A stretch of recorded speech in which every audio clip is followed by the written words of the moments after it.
PEGI 7.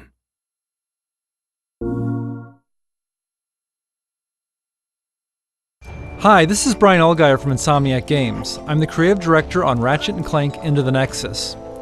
Into the Nexus is a return to the classic Ratchet & Clank style adventure and continues Ratchet's story arc from the Future series that included games like Tools of Destruction and A Crack in Time. Here's some footage from close to the beginning of the game. Ratchet and Clank have stowed away on an enemy ship and landed on planet Uruk, where they are in search of escaped convict Vendra Prague and her brother Neftin. Planet Uruk is considered to be in a haunted sector of the galaxy and was abandoned long ago. It's also the perfect place for Vendra and Neftin's operations. One of the big focuses for Into the Nexus is gravity. This is something that Ratchet games have explored with spherical worlds, and Into the Nexus goes further by incorporating gravity manipulation in both our weapons, gadgets, and a new game mode that I'll be showing in a little bit. Here Ratchet is using a gadget called the Grav Tether that allows him to create these gravity beams between targets. He can change their direction, create multiple beams, and use them to travel across bottomless chasms.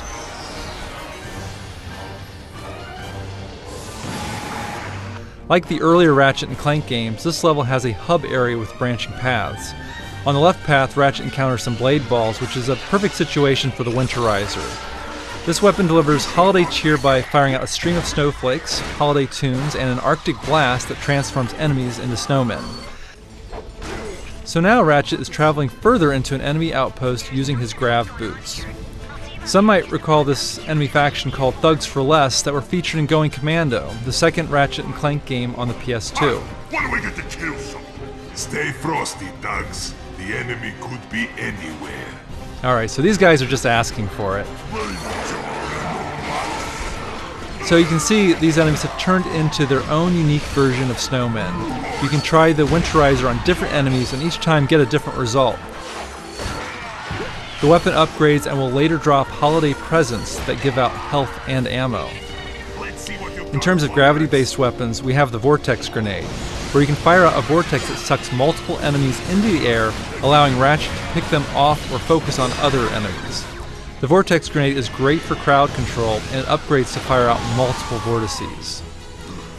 Into the Nexus has a spookier quality than past Ratchet games, and a weapon that shows off that quality is the Nightmare Box. Ratchet can toss this box out and it opens to unleash a hideous creature that scares enemies. You never know what creature will pop out. There are skeletons, horned demons, giant eyeballs, and of course scary clowns. The Nightmare Box is a great distraction weapon and will later upgrade to attack enemies.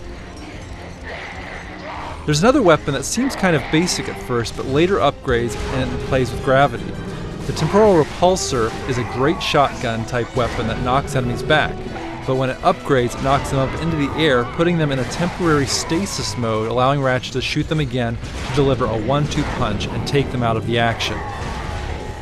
As Ratchet takes out more thugs, Vendra becomes wise to him, getting closer to her, and starts a one-on-one dialogue.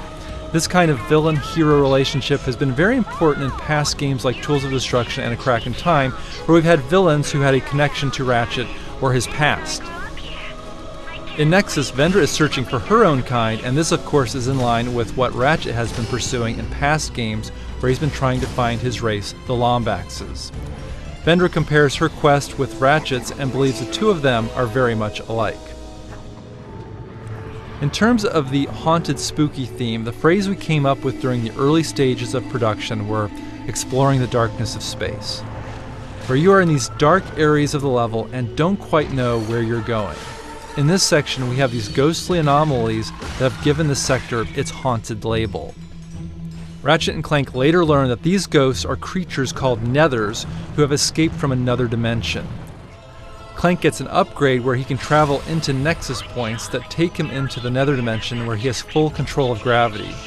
Clank can fall up, down, left and right, and manipulate gravity to move objects around and solve little action puzzles. Clank's goal is to lead another creature back to the Nexus point and bring him into the normal dimension where it becomes unstable and destroys a barrier that blocks Ratchet's path. So there's a slice of Ratchet and Clank Into the Nexus. We're very excited about creating this classic Ratchet and Clank story-driven adventure. It'll be available for disc and download this holiday season.